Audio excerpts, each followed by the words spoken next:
Nous sommes de plus en plus nombreux à nous déplacer à deux roues. À deux roues, on ne dit pas en. En, c'est quand on est dedans d'ailleurs. C'est petite précision au passage. Et c'est vrai que les grandes villes s'adaptent de plus en plus en créant de nouvelles pistes. Jusqu'où ira-t-on à Paris? Question d'Isabelle, écoutez. J'aimerais savoir le nombre de kilomètres que Madame Hidalgo envisage de construire en pistes cyclables.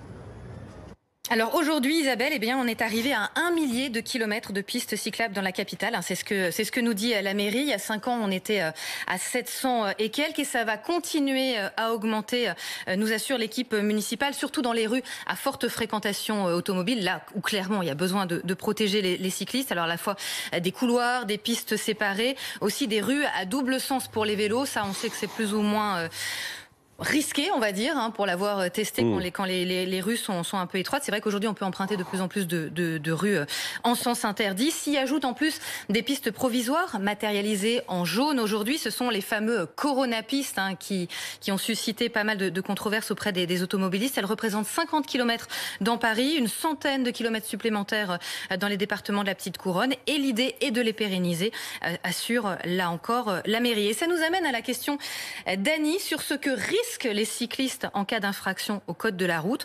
On entend souvent, nous dit-elle, qu'un cycliste peut perdre des points sur son permis de conduire. Est-ce que c'est vrai?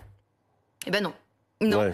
Si un cycliste roule sur le trottoir, roule avec des écouteurs ou grille un feu rouge, non, je suis pas d'accord, il risque une amende. Ça va de 11 à 135 euros. On n'a pas dit que c'était bien une infraction. Non, non, ça reste une infraction.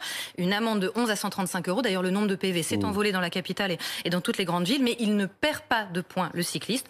En revanche, en cas d'infraction grave ou de conduite dangereuse, on pense notamment en état d'ébriété, là, il peut y avoir un juge qui décide une suspension de permis. Donc on peut le perdre, mais pas juste parce que donc vous considérez que griller un feu rouge, ce n'est pas grave. Alors j'ai besoin de préciser que quand vous voyez un petit panonceau sous le feu, il vous autorise, cycliste, à tourner à droite ou à y aller s'il n'y a pas de piéton, s'il n'y a personne en face. Le code de la route, à la base, n'est pas complètement adapté aux cyclistes, donc il s'adapte.